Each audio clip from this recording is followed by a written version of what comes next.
donc ñu bëgg a souligner lenn lu am solo rek mooy tey ji bu ñu waxee infrastructure wax culture wax sport suñu xel day aussi dem ci jeunesse bi mais surtout day dem si tamit ñu bañ a fàtte jigéen ñi nga xamante ni si jeunesse bi lañ bokk. parce que aussi ñun li ñuy def dañuy bëgg ba mu am loo xamante ni moom la ñuy woowee inclusion ñëpp mën si gis seen bopp te tey ji jàpp naa ni li nga xamante moom la maire yi di liggéey aussi bàyyi nañ ci xel bu baax donc ñu jox kàddu gi monsieur le maire Babacar Ndao mu wax ñu si lépp loo xamante ni infrastructure la ak culture ak sport monsieur le maire. merci. pour kenn ku nekk jërëjëf. merci beaucoup amène-moi l'autre micro. dafa coincé au fil dafa coincé. voilà merci beaucoup jërëjëf ñu ngi nuyu mbooloo mi yéen ñëpp ku nekk sa tur ak sa sant di leen ziyaar bu baax di kontaan ci ndaje bi di sant yàlla bu baax bi ñu may ñu fekkee ko mais ñëw teew si ndax amoon naa ngànt lool ndax samedi ci heure bi hôpital laa fanaan alxames Cheikh Gala ñëw na suma kër xam na ne amoon naa ngànt ki ngir mën a teew ñu sant yàlla bi mu mayee ñu teew ñu kontaan ci lool. ñu nuyu mbooloo mi ñëpp monsieur le ministre ñu ngi lay nuyu bu ñu nuyoo nañu autorités yi nekk ci jataay bi yëpp monsieur le sous-préfet ak tous les directeurs notre frère Oumar Diallo ak le directeur général Penaya notre frère et panéliste Seydou Diallo ñu ngi leen di nuyu. ak képp ku autorité rek ñu ngi lay nuyu di la ziar monsieur le maire wéy naa la nuyu Baara qui est mon jeune frère wax na ko ndax yow yaa ñu dalal ñëpp mais yaa ñu dalal en tant que maire yow képp kuy élu rek jaar nañ ci yow nuyu ko jox ko cër sëñ Malick ñu ngi lay nuyu lay maxtaa di la jox sa cër yow bu ñu nuyoo képp ku kilifa diine di imam nekk ci tànt bi rek yóbbaale nañu ko imam Liba Seng sa wet yóbbaale nañ ko ci nuyoo bi di nuyu bu baax représentant chef de village xam lépp luy coutume moo ko yore su ma rak Baye Mor mi ngi noonu toog teewal ko fi di nuyu bu baax sunu mag aussi Samba Gueye moom mi nga xam ne mooy parrain bi nekk nag lépp yëmbal wax dëgg yàlla mën nañu lim ci nuyoo bi ndax fii lépp fi la xewe mais bañ mu gudd ndax temps bi te guddi na li mu ñëw ba ñu war a waxtaane nekk lu yaatu loo xam ne dafa yitteel ku ne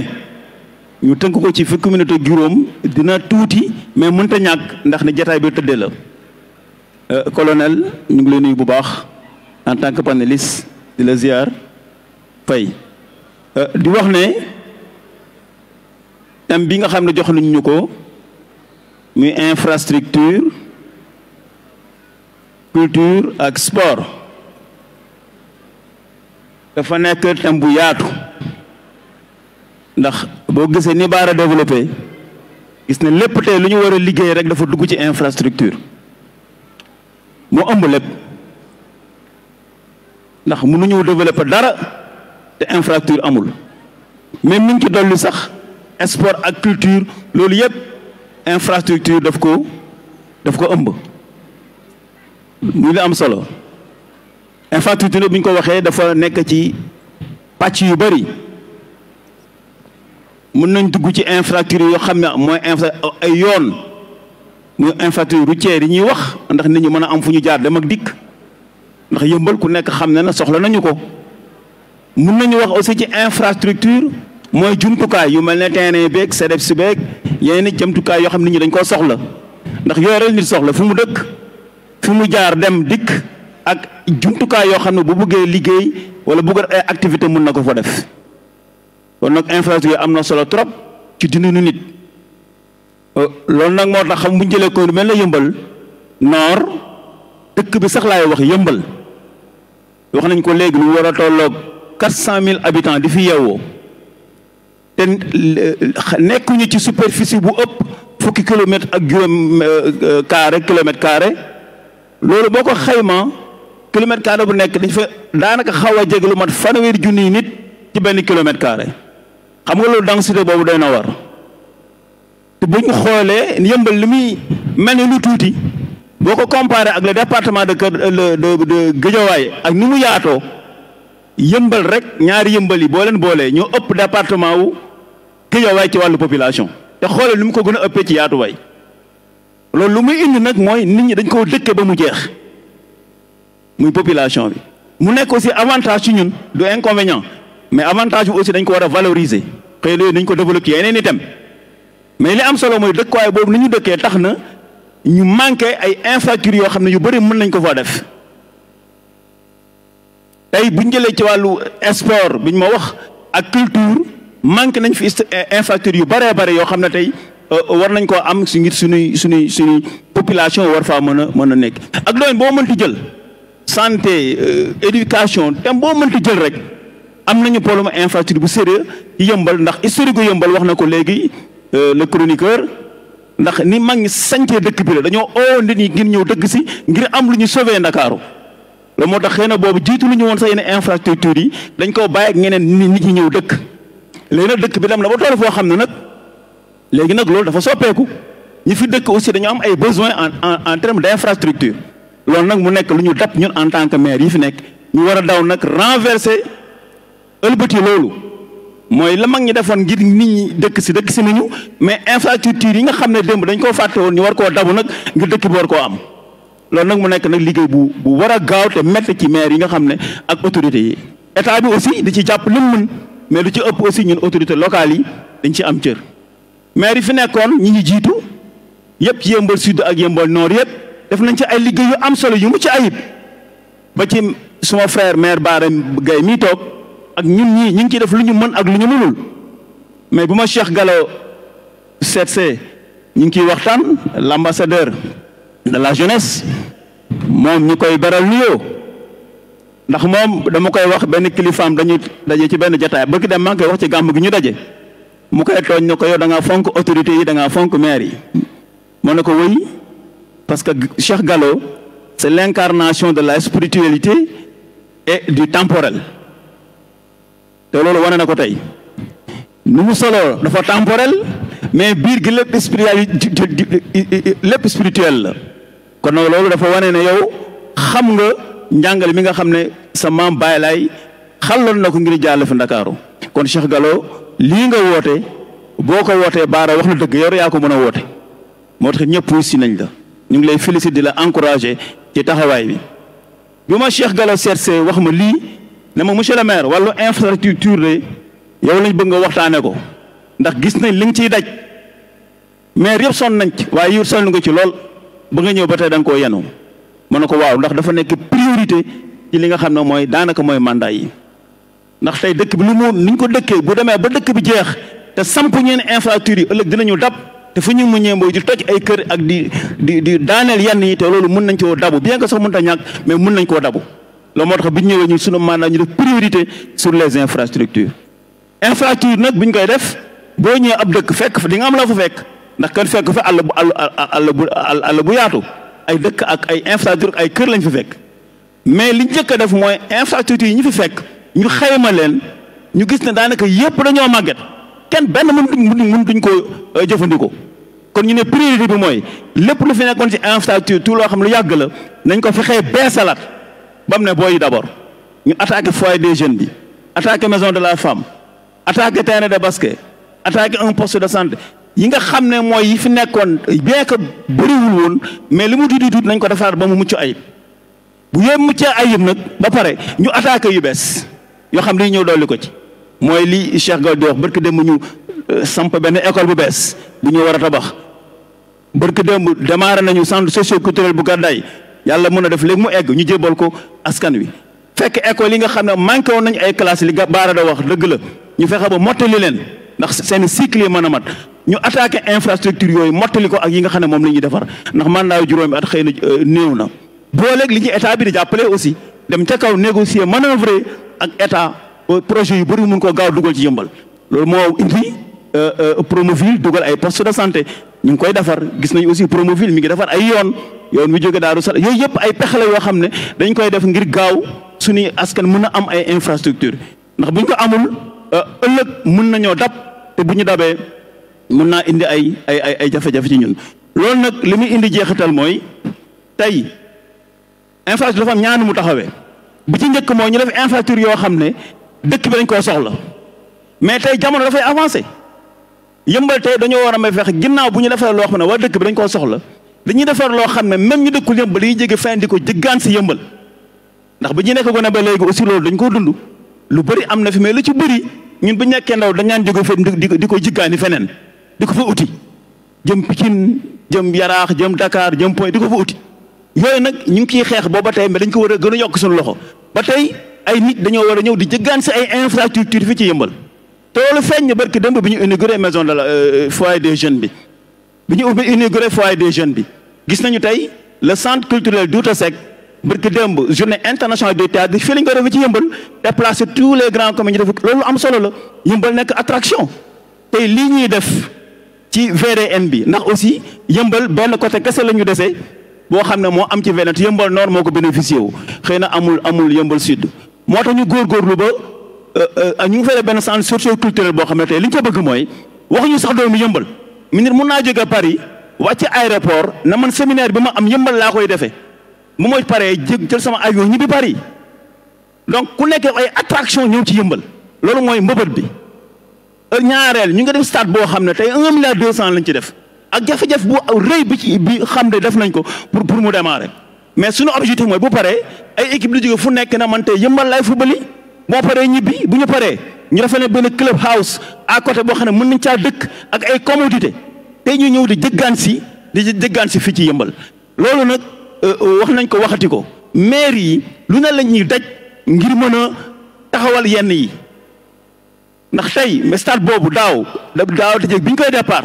metti woon na ndax biñ ñëwee am lu ñu fekkoon ci budget parce que sax ñu tegal ñu ko fi muy 800 millions stade bu nekk 1 milliard 200 et quelque presque 500 millions manqué ci ñu dem ba fin d'année ñu ne démarré leen stade bi buñ ko démarré la ca manqué balaa stade bi pare nañ ko mottali ñu dem ba fin d'année en décembre le payeur de Pikine nañu déedéet mun leen ko démarré de bien que am ngeen fi 800 millions mais il faut nga lijjantil ma 500 millions ma teg ko ci muy 1 milliard 200 et quelque bu boucler budget bi ma mën la jox attestation d'existence de crédit projet doo démarré sinon doo démarré te boobu ñu ngi décembre mu nekk ay jafe-jafe mais comme li ñuy wax le en tant que kilifa il faut nga def ay pexe ñu dajale conseil municipal bi def ay pexe jël administration bu yóbbu leen sali tëj leen fa ne leen indi leen ma xalaat ba ñu renverser les tendances dans une semaine ñu ngeen mën ma génne dans le budget actuel en fin de cours 500 millions ngir ñu mën ko dugal pour projet bu mën a démarrer pexe bu ne def nañ ko suñu bonam dimbali ñu mu démarrer kon nag yooyu ay pexe la bu ñu koy def ngir bëgg rek am ay jumtukaay yoo xam ne war nañ koo mën a am ngir jox ko suñu askan te mën nañ ci lim yu bëri bis mu nekk nga wax ko jënd nañ fi ambulance corbillard bi ñu koy jënd xam nañ ne administration day fay après service fait concessionnaire Sénégal yi koo na jaay ma oto mu ne boo ma fay du ma la jaay ndax du ma lebal collectivité territoriale nan laa def ba ëlbati ko ba mën a jënd ambulance corbillard jëbal ko askan mooy les baax di wax pexe yooyu ay pexe yu metti la mais dañ koy daj guddi ak bëccëg ngir suñu askan li ci am solo aussi mooy wala infrastructure loolu fa laay daaneele ndax il me reste 3 minutes muy infrastructure routier ndax dëkk bi dañoo soxla ay yoon yoo xam ne ci biir dëkk bi war nañoo mën a déplacer wu ak loo génnee dëkk bi donc tey li nga xam ne yëmbal moo ngi koy jooy mu luy génnee dëkk bi ñaari axe lañu am bii jëm ci route nationale bi ak bii jëm ci VDN bi li jëm ci VDN mu lu ci ëpp ñun ñoo ko féetewoo ndax yëmbal sud amul accès ci VDN bi li jëm ci côté autoroute bi baare mi ngi ciy liggéey ñu ngi en liggéey fexe nu ñu amee accès jëm sur la route nationale bien que am na loo xam ne am na fi li ci def nag mooy li des ci yoonu gàddaay bi pour ñu mën a am accès sur la VDN kooku nag mu nekk un grand plaidoyer boo xam ne tey dañ koy porter fii monsieur le ministre yóbbaale ko am na lu ñu ci jot a def ndax bi fi président de la République di ñëw fexe nañu liggéey ak son service protocole ba fexe ba jaarale président de bi fii ci gàddaay mu nangul ñu ko nag ñu ko ciy remercier ñu ne ko ndax gis nga yoon yi mu ne waaw bind nañ ko correspondance boo xam ne mi ngi ci kaw taabalam bind nañ le premier ministre correspondance mi ngi ci taabalam te ministre monsieur le ministre nga jàpp ci dossier boobu yéen a ngi ci sax xam nañu ko yéen a ngi ci duñ leen soññ mais pour wax rek ne dañooy waxi yëmbal te yëmbal yëpp dañoo war a mobiliser wu sur la bonne cause te ñun ñëpp ñu bokk ne bokk bay jàppoo ba axe bii muy gàddaay ñu ubbi ko ngir ñu mën a dem sur la VDN ndax loolu axe bu am solo la axe bu am importance la ak axe yi nga xam ne mën nañoo génnee jëmeñu sur la route nationale li ci des wax nañ ko léegi les infrastructures ay espace la ñu koy def mais espace bëreetul ci dëkk bi Cheikh Gallo mi ngi koy wax léegi mi ngi jooy baara ne ko espace libéré yi nga dese jox ñu ci boo amul madame Yeumbeul Nord man xëy na des naa tuuti sax ay quelques équipements ca VDN ba mais espace libéré monsieur le ministre loolu il faut ñu wax ci monsieur le sous-préfet est là c'est un problème ndax tey maire yi mënuñoo jot ci espace libéré ni ñu ci war a mën a jote carrément parce que ñu teg si ni ñu ko lënkee la dañoo ànd ak sous-préfet war koo lënk autorités yi téye ñu ba niñ ci mën a jot léeg-léeg muy am ay jafe-jafe loolu nag muy liggéey boo xam ne war nañ ci def li ñu ci war a def bu fekkee décret la demandé wala arrêté ak lu mënti demandé ñu mën a jël espace libéré jébbal ko collectivités yi clairement ba ëllëg lii projet yi ñu am te askan bi rek tax ñu am fu ñu ko mën a teg ndax yëmbal tey espace amatu fi te boobaa xëy na yëmbal sud ak yëmbal nord yëpp projet yi ñu bëgg defal askan nañ ko mën a teg espace yi te du am benn jafe-jafe te du am benn litige loolu daal ñu plaidoyer monsieur le ministre ñu ngi koy wax di ko wax monsieur le sous-préfet ñëpp jàpp ci ba espace yooyu ñu mën koo jébbal ñi nga xam ne ñoom ñooy collectivités yi li ci des nag je pense wax nañu lépp fu ñuy daaneele ci plaidoyer la ba tey monsieur le ministre fi ñuy daaneel rek ba tey ci plaidoyer la nga jégal ma dama ko noté woon benn plaidoyer kese la te bëgguma koon fàtte voilà c'est le plaidoyer le plus important c'est les 2 voies de Yeumbeul oui xam nañ ne 2 voies yi yamul rek Yeumbeul am na fu mu jóge am na fu mu jëm dafa traverser Yeumbeul mais li muy jural Yeumbeul ci jafe-jafe dafa bari oui exemple bu ma leen jox mooy simple man bu ma nekkee maire dama def un arrêté pour réglementer la circulation diggante tournant lu Yeumbeul li ma concerné ba ngay génne benn baraag préparer correspondance boo xam ne war cee waxtaan ak suma frère Bara Gaye pour ñu réglementer la circulation oui je parle sous le contrôle du sous-préfet qu'est-ce qu'on nous dit la route c'est une route départementale qui est sous le contrôle du préfet du département donc aucun maire ne peut prendre aucun arrêté sur ces 2 voies mais Yeumbeul ni mu tëddee mais non Yeumbeul ni mu tëddee nga jógee Thierno Ndiaye ba kër ngay génn benn baraag jëm Malika mais ñun loolu mooy suñu axe principal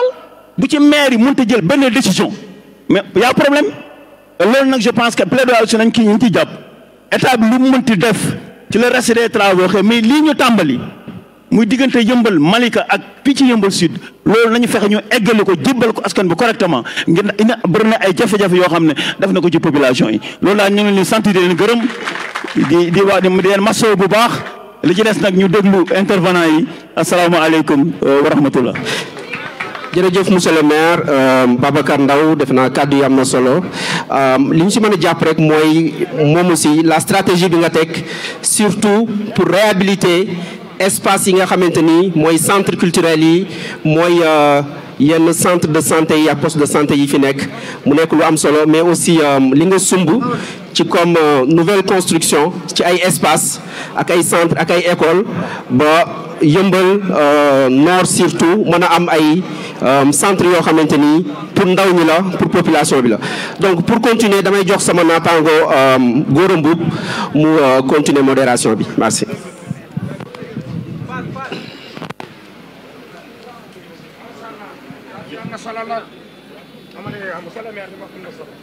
Merci bien Assane mbooloo mi ñu ngi leen di nuyu di leen ziar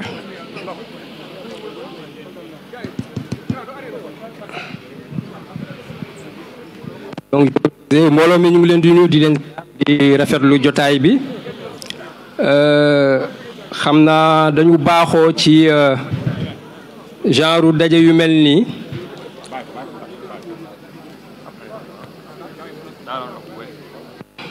donc dañu baaxoo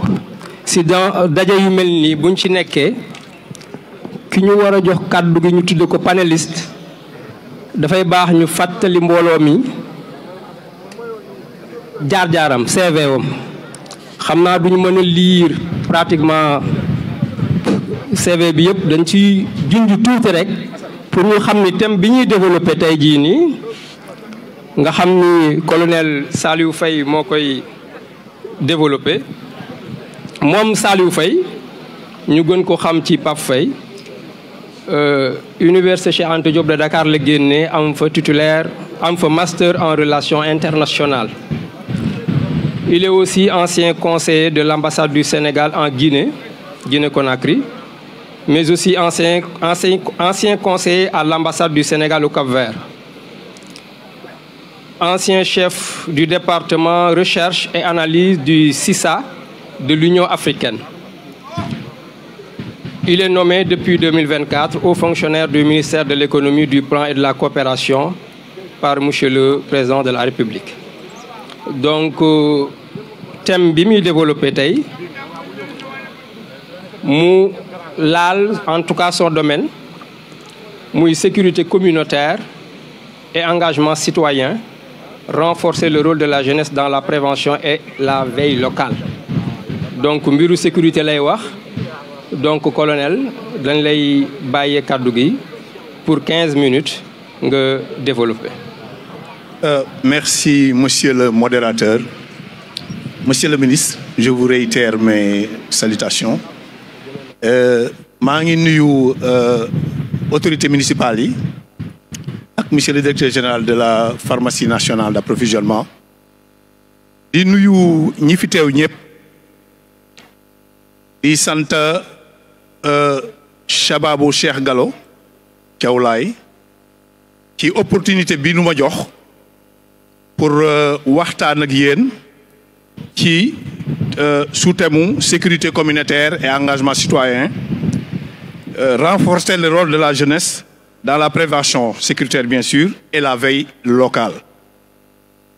Muy comme ni ko modérateur bi waxee léegi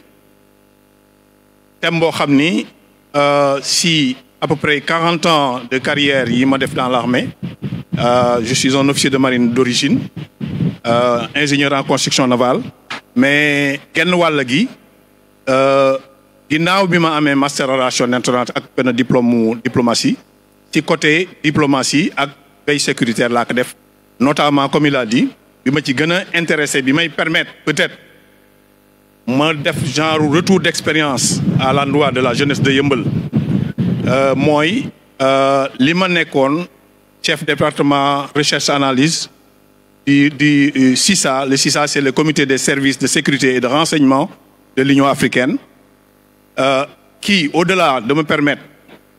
ma dox ci dëkki Afrique yu bari di gis ni ñuy doxale ci fànn yu bari dina ma permettre ma échanger ci ak sama jeunesse xool yi ciy jariñ les bonnes pratiques yi ma xam ni contribuer naa ci peut-être ci mu am foofa sur place jëlee naa ko fa it ma mën ci échanger muy notamment ñaari exemple yi ma ci bëgg a jël muy dëkk yu ma def muy Rwanda ak Kenya. Di leen gërëm ci opportunité boobu. Donc comme ni ma waxee tantôt dafay xaw a mel ni rétexte lay xaw a doon comme nous disons dans l'armée mooy retour d'expérience,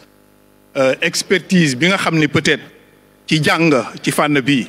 ak am ci expérience bu takku parce que plus de 20 ans quand même maa ngi ci domaine sécurité bi, dont une quinzaine d'années à l'extérieur comme ni nga waxee léegi. Ambassade Sénégal en Guinée, ambassade Sénégal au Cap-Vert. D'ailleurs, il fallait rencontrer son Excellence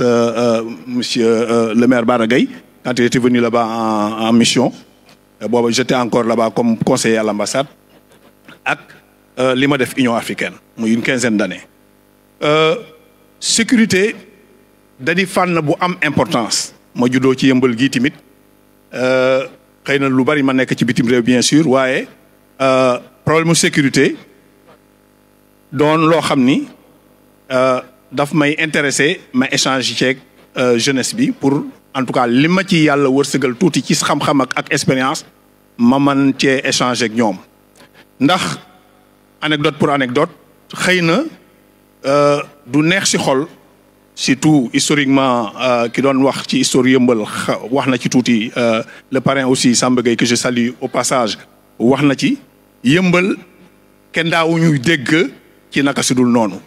pendant longtemps waaye presque benn jamono une dizaine d'années ci kanam depuis pratiquement faits divers et des faits divers yoo xam ne vraiment du yu rafet ça toujours bu nu ubbee dégg ci Yeumbeul rey nanu diw kii nanu diw nangam. Développement nag muy liggéeyu maire yi li ñu wax muy lu rafet lu am solo du mën a nekk tant que sécurité lalu ko sécurité mooy base u lépp yàlla même subhanahu wa taala bi muy wax bi mun fi andee bien sûr di nu nattoo ci lépp mais daf ne lawlaa dafulaahi naasan baax de lawlaa dafulaahi naas baax doo baax jan bi baax di la fasadatil ardu kullaha ba aaya bi jeex su ma dul woon nit ñi di leen fegee tooñ ak caay-caay ak ñeneen ñi kon àddina yàqu donc loolu dafa sécurité dafa fi taxaw nga demaat ci si soratu Xurayshin na ngeen jaamu yàlla mi nga xam ni at amahum min ju'in wa amanahum min xawfin waaw donc sécurité mooy sooklu lépp ci développement te dañoo nekk ci environnement bu am insécurité bu jéggi dayoo mooy environnement sous-régional bi ñu nekk bari na ci pour bañ a tudd dëkk yoo xam ni fi mu ne la menace terroriste pratiquement andi na fa jafe-jafe yu metti ñu ngi sant yàlla nag dugul Sénégal waaye ñun li ñuy ëpp lu ñuy jànkoonteel notamment ci capitale bi ak sax mel ni yeneen capitale régionale yi ak les zones périurbaines la banlieue yooyu mooy la criminalité urbaine donc thème bi dafay pertinente ci fànn boobu pour wax ci la criminalité urbaine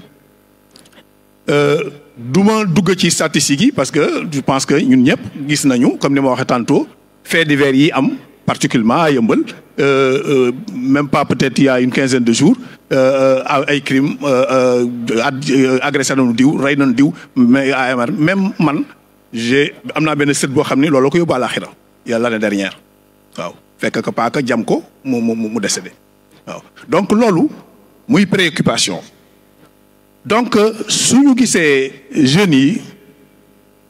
intéressé wu ci loolu ba def ko ci thème yi dafay daal di doon lu nu intéressé donc sama waxtaan dama koy daal di tënk si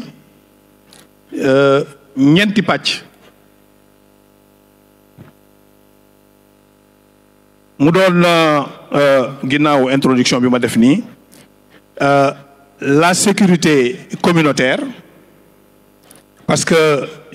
lii ma boole nii wax sànq mooy agression yeeg yi am surtout Yeumbeul dafa andi un sentiment d'insécurité dans la communauté de façon générale la communauté en tout cas s'entend donc l'ensemble de la population sentiment d'insécurité boo xam ni malgré effort force de l'ordre ak état bi population bi continue na toujours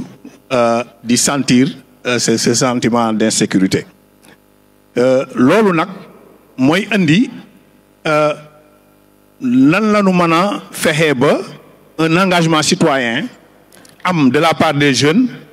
ak ban rôle lañ ci mën a jouer pour que ñu au moins bu ñu mën a tàkkalee carrément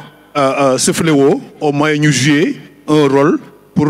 contribuer à l'amoindrir wàññi ko doole ci fànn boobu donc laay waxee comme ni ma wax nii wax lan mooy la sécurité communautaire pendant bien nekk insécurité communautaire l'engagement citoyen des jeunes et le rôle de la jeunesse en donnant comme j'ai dit tantôt un exemple comme cas concret le cas du Kenya et le cas du Rwanda samay foofu nag ñetti cas yooyu mujjee bu ma koy wax aussi dafay xaw a melaane ay propositions mais sous forme de plaidoyer parce que en fait le rôle central bi may peut-être proposer à ce que les jeunes par rapport au thème dans le cadre de l'engagement citoyen la ñuy war a mën a jouer pour xeex fléau boobu en tout cas au moins pour amoindrir que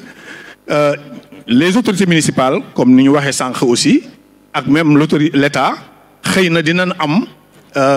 lu may def comme plaidoyer pour que ñu accompagner ñoom les jeunes dans le cadre en tout cas de la mise en place de ce qui va être proposé comme ni ma ko waxee léegi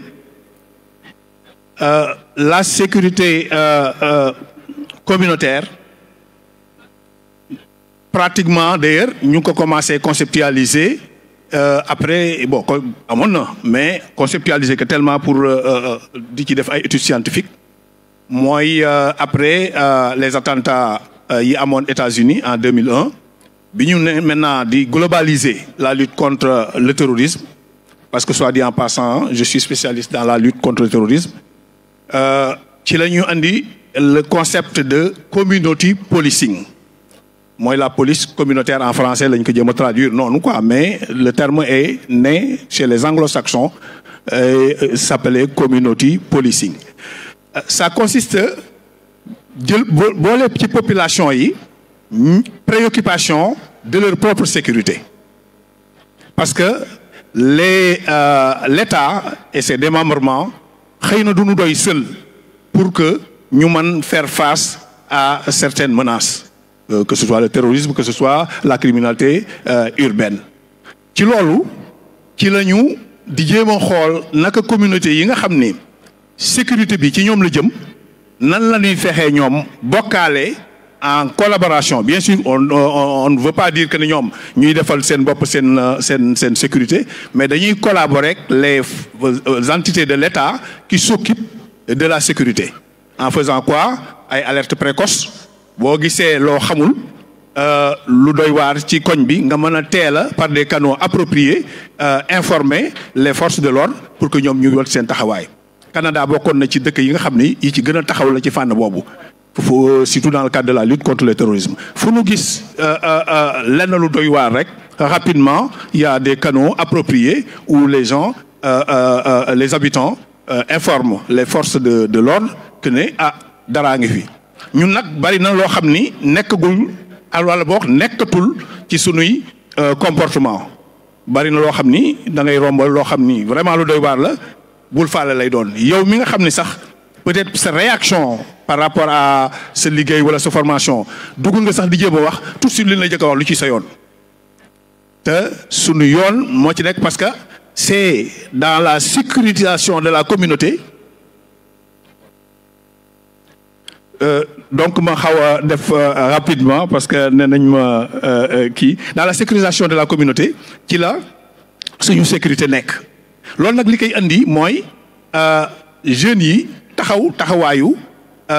citoyen bu kii citoyen mooy quelqu'un la souveraineté c'est un contrat moral et civique entre l'État et l'individu la personne qui fait que yow da nga li ñëpp bokk da ngay def ba mu ñoŋ di nga sàmm say droit mais nag say devoir mooy aussi li ñëpp bokk nga fexe ba mu ñoŋ li koy firndeel mooy une veille et la prévention veille bi nan lay doon sous forme de dynamisation redynamisation par exemple des ASC. Ça peut être des comités de quartier et là plaidoyer lay doon ak interpellation un peu que peut-être les sous-préfets peuvent essayer d'inciter les chefs de quartier à créer au sein de leur quartier parce que ñoom ñooy xam nit ñi des comités de vigilance yoo xam ni au moins bu ñu fay dugg dinañ mën a xam ba remonter les informations pour que les forces de l'ordre et autres mën a jël seen i matuwaay loolu benn la beneen bi mooy former les jeunes aux questions de sécurité là aussi peut-être par le biais de l'État il y a des expertises auxquelles on peut faire appel pour que ñoom ñu former les jeunes dans la prise en compte des problèmes de sécurité. Créer des espaces de dialogue intergénérationnel bon lii ci la bokk parce que Samba Gueye wax na ko tantôt ñun yëmbal génération ñoo doon yarante parce que génération bu la mag da nga doon xool ci seen yu rafet yow nga jéem duñ la ko daax seeni jomba yow nga jomba ko parce que ci jomba la ñu yare woon jomba def nangam te loolu dafa am solo ci génération yi ni ñu doon duggante la ñu ko xamee woon ñun ñëpp ñoo bokkoon di nekk ensemble au palais kër may samay la ñu tuddoon palais daan fa nekk te ñunu mat nu bàyyi ñoomin Njiin Jóob ak Libaas Njaay ba ci génération yi gën ndaw ñoom Pafal ñun ñëpp dañ daan nekk ensemble yooyu yëpp ay canon la woon de ñuy joxalante yar yi pour que nit ñi mën a jël en compte certaines préoccupations. Beneen bi mooy bon je suis obligé d'aller très vite parce que on m'a dit quand même que j'avais pas vu le temps passer bon pour exemple yi ma doon joxe Rwanda après le conflit il y avait pratiquement deux ethnies les Hutus et les Tutsis qui continuaient à se regarder en chien de faïence. Le leadership actuel du Rwanda bon je ne vais pas le juger mais en tout cas qu'on a trouvé très pertinent ci côté boobu a vite fait de trouver des canaux entre les jeunes Hutus et les jeunes Tutsis ñuy def genre club de médiation de la paix parce que xale dafa am solo doom la continuation la rakk la ainsi de suite donc ñoom tout de suite c'est ça qui fait actuellement la force du Rwanda. Rwanda ñun dans le cadre de notre travail au niveau de l'Union africaine dem naa fa plus de 4 fois mais Rwanda fait partie actuellement des pays les plus solides en tout cas en matière de la paix sociale waaw te loolu li ko waral mooy actuellement pratiquement manière googu amoon séculaire nga xam ni dem na ba génocide en 94 le leadership bi taxaw ne bëggatu ko fee gis ci la ñu créé nag ces clubs là entre trucs. L'autre cas pour aller très vite c'est le Kenya pratiquement kii wu politique la nu mu tudd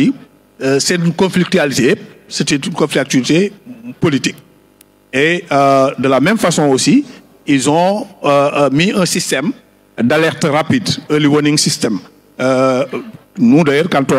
au niveau de l'Union africaine quand on y allait c'était pour la mise en place de ce truc que fu mu gën a soree dès qu'il y a détection d'un conflit en tout cas ou d'une velléité d'attaque criminelle ou autre rapidement on fait remonter par des canaux adoptés jusqu'à ce que en tout cas l'État puisse réagir. Donc c'est les deux cas que je voulais bon encore une fois j'étais très ramassé parce que je pense que ce sujet-là la sécurité c'est le fondamental. Peut-être d'autres opportunités dina am yu ñu ci gën a mën a échanger ak la mise en place même de cadre formel avec l'appui de la municipalité et de l'État pour que au moins qu'on puisse continuer ñu mën a continuer à mettre en place quelque chose pour que les problèmes yi ñu wax léegi les agressions les routes yi nga xam ne moom la ñu le lot quotidien quasiment de Yeumbeul ñu mën ci mettre fin. Donc je pense que en tout cas moi je suis à votre disposition pour que ñu mën a mettre avec l'appui de l'État bien sûr et des municipalités un cadre formel pour pouvoir attaquer ces problèmes-là. Je vous remercie.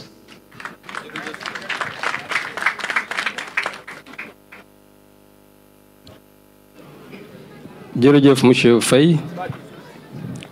C'est bon les mots bien. Merci bien donc foog naa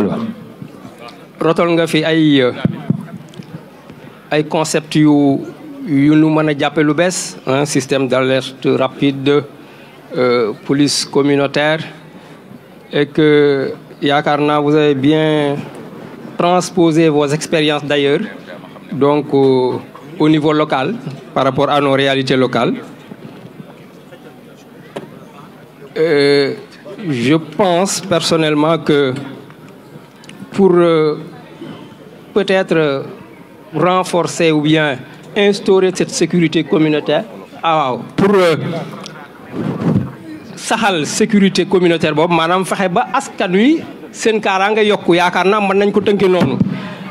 foog naa peut-être wax nga fi médiation wax nga engagement citoyen je pense qu'il faut cette approche peut-être participative que ku nekk xam ni sa sécurité bopp yaa ko yore mais aussi sa sécurité quartier yaa ko yore mooy système d'alerte yi nga wax noonu ak peut-être bon xam nañ ko mooy souvent d'habitude dans nos quartiers il y a des comités de veille yoo xamante ni dañ koy def guddi gi peut-être ñuy def ay round ainsi de suite ainsi de suite donc peut-être que vous n'avez pas eu assez de temps pour pouvoir développer mais je pense que comprendre nañ l'essentiel xam naa dañuy introduire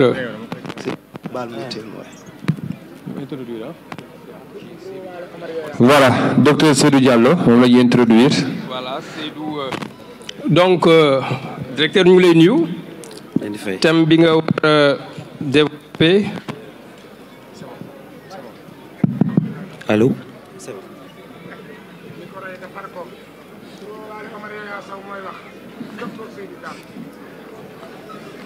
donc Seydou mu ngi war a développer thème éducation sanitaire et prévention des risques. Quel rôle pour l'école face à la consommation abusive de médicaments chez les jeunes. yaakaar naa domaine am la donc c'est un homme du sérail bu ñu waxee éducation sanitaire par rapport ak suñu école yi souvent agression yi fay am su ma waxee agression mooy tentation yi fay am par rapport ak yi nga xam ne ñu ngi koy jaay ci buntu école yi te mu mën a jur loraangeeg seen wàllu wér-gu-yaram ak yu demee noonu donc ci loolu lay jéem a waxtaan. donc moom Seydou comme ni ñu ko xamee doomu Yëmbal la donc bi mu amee baccalauréat S2 donc présentement donc il est le directeur de Sen PNA pharmacie nationale d'approvisionnement donc il est docteur d'état en pharmacie option biologie médicale donc xam naa du ñuy xóotal ci CV bi hein je pense que boo waxee comme li ñuy wax ko wax feeñ te soo waxee ñu xam ni li ngay wax sa domaine la effectivement que dinañ ci jariñu monsieur le directeur vous avez la parole. merci beaucoup asalaamaaleykum mbooloo mi di jiite ci nuyoo bi les chefs de village Baye Ibra Diop imam Dial imam Libas Gueye Serigne Malick Thiaw ak notable yëmbal yëpp mu ciy jiital Samba Gueye mu nekk parrain wu bis bi di jaajëfal aussi suñu xarit Cheikh Gallo Thiaw Laye mi jiite mouvement Chababu di nuyu sous-préfet di nuyu mon frère Omar Yaya ak panélistes yi ma toogal nos deux maires Bara Gueye et Babacar Ndaw biñ jëlee parole wax nañ ci réalisation yi jot a def loolu am solo la te gis nañ ni tax na xar kanamu Yëmbal soppeeku di nuyoo aussi notre frère monsieur le ministre Aliou Sall moom xam naa fi mu toog comme ni nga ko waxee xam na fi bu baax a baax en tant que ancien joueur de xandaalu di nuyu aussi notre colonel Faye ak képp ku fi toog ku lim juum tey nag dañoo am mbégte waxtaan liñ naan jokkoo ak ndaw yi parce que ndaw moom mooy bànqaasu réew soo amul ndaw yu jàng ndaw yu am taxawaay bu dëgër sa réew day naxas donc nag tey suñu amee ñu waxtaan ak ñoom ci thème bii nii ñu wax muy wàllum éducation sanitaire ak prévention des risques lan la ci rôle école yi am ci nu ñuy utiliser garab yi damay faral di wax ne tubaab dani garab mooy gàncax goo xamante ni soit dañ ko def pour mu faj wala ci nit wala mala donc garab mën na duggee ci nit ci fànn yu nekk mën na doon loo xam dañ koy naan wala dañ koy piqûre wala dañ koy diwoo muy pommade donc suñ la ko bindalul wala demoo ci ku ko xam mu bindal la ko soo jëndee garab pharmacie soit dañ lay bindee ci garab bi nu mu tudd soo génn ibbee boîte bi nga fekk ci biir lu ñu naan notice ci biir notice bi la garab bi lii lay faj classe bii la bokk soo xamul na nga koy utiliser na nga laaj médecin bi wala nga laaj pharmacien bi te balaa nga kaa jël na fekk ku xam-xamam màcc moo la ko bindal soit médecin bi wala pharmacien bi conseil la te soo demee gis docteur mu bindal la garab soo paree foo jëm pharmacie soo demee pharmacie garab yi aussi dañ leen classé ay tableau la A B C te pharmacien bu la jox garab bi fekkee garab bi xam na ne war na am lu muy def sa yaram ci ay effets secondaires wala effets indésirables dafa am obligation bind garab bi ci benn registre sa tur sa sant garab bi nga jël ak médecin ba la ko bindal. loolu am solo la du médecin yëpp ñooy bind garab yëpp par exemple soo leen xoolee garab yu gën a loraatee mooy les psychotropes garab yoo xam day agir ci xel suñu ndaw léegi di ko utiliser ñu koy woowe suus nga xamante ni soo ko jëlee dalay tàggaleeg sa sago damay rejoindre colonel Faye nga xamante ni loolu su la tàggaleeg sa sago mooy tax nga def ay jéeya sécurité insécurité fa la commencé donc c'est des médicaments xam dañ leen war a contrôler parce que du nit ku ne moo koy utiliser leen di tëj nga xamante ni responsabilité rek moo am droit joxe ko parce que lu ko ci fekk moom su ko jaayee te waru ko jaay su amee loraange ci kiñ ko jox moom tëjëm xaj na si donc wàllum pharmacie dafa nekk métier boo am c'est réglementé moo tax suñ ko ibbi woon rek day indi ay jéeya parce que garab luñ naan ay drogue légalisée la soo leen déggee héroïne cocaïne cannabis muy yàmba yooyu yëpp dañ koy fekk ci garab yi ñuy jaay mais nag il faut ñu ne la indication bi lii la traitement bi lii la posologie bi nii la da nga koy jël suba ngoon ba mu am benn app nga dellu contrôle ñu xoolaat la maintenant nag tey lu tax ñu si wax mooy abus mooy li loolu erreur bu monumentale la lu ñu war a éviter la parce que nit tant que bindaluñ la garab bi waroo mooy sa res bi mën na dem ba mu yàq ko indi lu ñu naan cancer du foie soit yaa koy tey par exemple am na garab yoo xamante ni soo soxlaa nekk amee insomnie ni ñàkk nelaw mu nga ko jël ba sa nelaw dellu si nga arrêté mais am na ñu koy def genre drogue damay rappelé wu bi ma nekkee jeune étudiant ci pharmacie Daaru Salaam fii ci Caaroy Gaar dafa am koo xam dañoo seetlu saa yi ñëw ci pharmacie bi rek day jënd benn garabu sëqët ñu koy woowee Eufon chaque jour ma remarqué ma ne yow garab boo xamante ni minimum 125 ml la di nga ko jël une semaine chaque semaine nga koy jël ma def remarque ma wax ko pharmacien chef bi ñu mënee suñuy investigation dañoo gis ne flacon Eufon bi c'est l'équivalent d'un verre de vin rouge donc saa waay chaque semaine day ñëw jël dose am pour aj li booy naan aj baar bi donc bi ñu kiiwee bi mu ñëwee prochainement mu koy jënd ñu kii ñu ne xam nga lii lu la ciy fekk mu ne non moom da ciy faj xaw ma déjà li mu wax moom li mu ciy fajoo ànd seetu ñu ci li leen garab bi di fajee mais ñu ngi ciy wut leneen parce que garab ñu ngi koy utiliser façon yu bëri. appelé aussi amoon na benn garab bi ñu doon woowe antinorex mais garab bi soo koy naan daf lay yokk appétit jigéen ñu bëri dañ doon ñëw pharmacie naan man dama bëgg anti donc ça veut dire que usage bi ñu koy utiliser loolu du yoon waruñu permettre nit ñi di ko jëlee noonu leneen lu gën a grave aussi mooy garabu mbedd yi loolu moom fléau bu mag a mag la heureusement que criminalisé nañ ko képp kuñ gis ngay jaay ay garab mbedd muy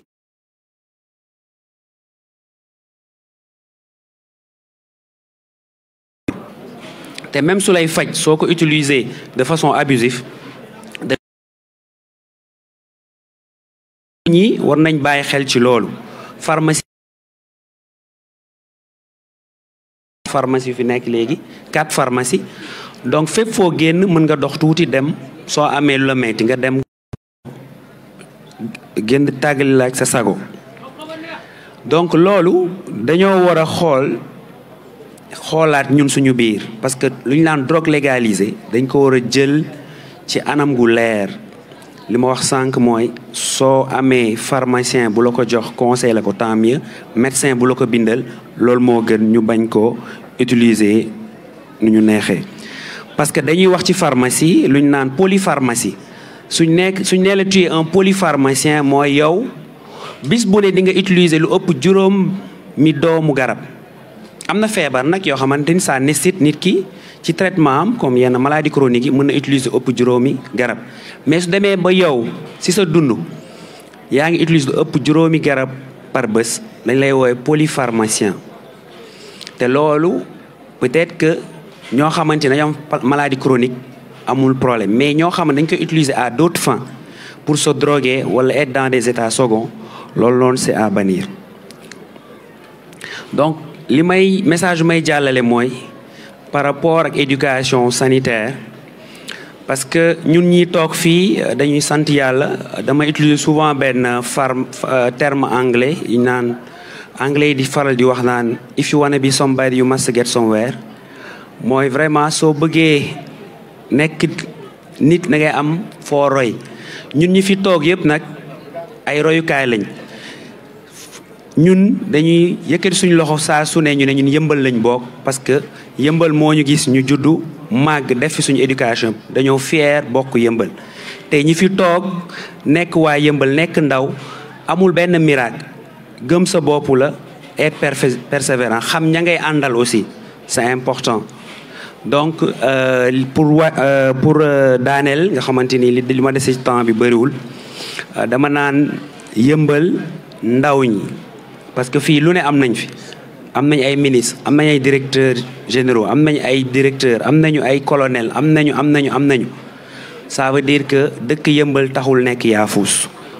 donc dëkk yëmbal taxul nekk baadoola dëkk yëmbal taxul nekk complexé yëmbal grand sëriñ yu bëri ñu ngi tëdd fii donc yëmbal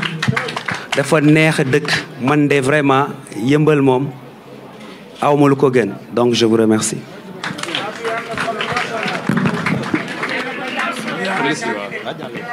Je dois saluer les autres. Voilà, merci beaucoup docteur Diallo balaa maa jox góor mu jël monsieur le ministre.